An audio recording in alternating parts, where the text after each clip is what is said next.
Ya, Assalamualaikum warahmatullahi wabarakatuh. Waalaikumsalam warahmatullahi wabarakatuh. Selamat pagi para pemirsa seputar dunia kampus. Kali ini saya host Dito Aditya atau akrab disapa Kak Dito.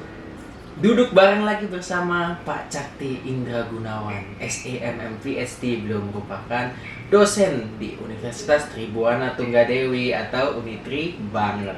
Oke. Malang, Indonesia. Malang, Indonesia ya. Lokasinya di Malang. Kalau kita cek di Maps nanti akan ketahuan lokasinya ya Pak ya. Oke. Iya. Oke Pak, topik siang ini tadi pagi saya baca buku tentang Cakti Economic Theory Iya. atau TEC. Nah, bisa dijelasin singkat nggak sih Pak? Iya. Apa sih inti dari Cakti Economic Theory itu? Gini Mas Dito, jadi TEC atau Teori Ekonomi Cakti atau CET in English ya, Cakti Economics Theory, itu membahas bagaimana ke depan sebuah negara, Indonesia ya, yang terutama itu untuk mengembangkan ekonomi secara terintegrasi. Oke. Yang pertama, kedua, sistem dari Cakti Ekonomi Teori itu harus open access. Jadi tidak boleh close sistem, jadi open sistem ya, terbuka. Artinya apa? Semua orang mulai dari seluruh pemerintah pusat sampai daerah sampai rakyat itu bisa tahu. Tahu apa? Tahu pergerakan ekonomi mulai dari pemasukan dan pengeluaran negara. Oke. Ya memang kelihatannya open banget ya kayak tetapi ini penting untuk calon presiden ya Kak Dito ya. Oke. Capres kita kan udah mulai banyak nih. Wah, Oke. ada siapa aja. Saya juga Pak ya? Oh, bukan gitu. ya? Capres Himaka. Betul. Himaka dan Capres Himpas sebetulnya masih pasca. Terus gimana? Ya, jadi untuk presiden-presiden yang akan datang ya. Jadi 2024, mungkin 2029 dan siapa tahu bisa didengar di 2045 ya pembicaraan kita Kak Dito ini. Ya. Jadi berdasarkan teori ekonomi Cakti, Indonesia itu sangat memungkinkan menjadi Indonesia yang berjaya di dunia.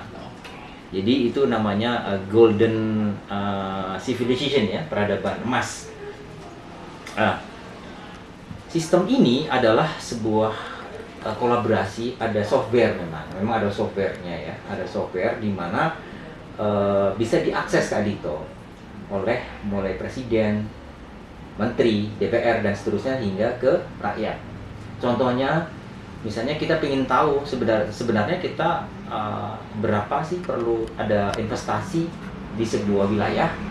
Nah di situ kan ada pendaftaran dari sequence terbuka, kemudian yang menang siapa, nah itu rakyat tahu. Jadi misalnya rakyat di Jawa Timur nih, Kota Malang misalnya, oh ini ada perusahaan dari luar negeri, nggak masalah. Tapi dalam sistem ekonomi Cakti itu, teori ekonomi Cakti itu harus dibatasi sahamnya. Jadi misalnya katakanlah investasinya 1.000 triliun. Nah tapi harus ada kepemilikan saham yang dimiliki oleh masyarakat Kota Malang. Oke. Untuk apa? Untuk mempertahankan hidup dan kehidupan atau survival of life. Sehingga tidak terjadi gejolak. Artinya apa? Orang-orang di situ sudah ditanggung ya oleh perusahaan dan negara bagaimana keberlangsungan dari upaya ekonomi ini. Nah, negara juga harus dapat saham juga. Maksudnya pusat ya. Jadi pusat, daerah itu saham juga. Nah, dari sini ada keterbukaan dan tidak boleh sebuah investor itu 100%, 100% itu full menguasai semuanya, nggak boleh. Jadi dalam satu sumber daya ekonomi tidak boleh menguasai semua. Total nggak boleh. Tapi harus berbagi gitu. Berbagi. Kalau boleh presentasinya berapa? 60-40. 60-nya siapa? 60-nya investor.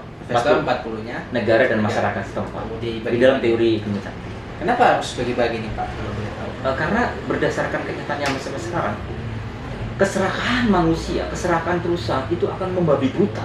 Dia akan menutup semua matanya hanya demi menghasilkan 100% tadi itu.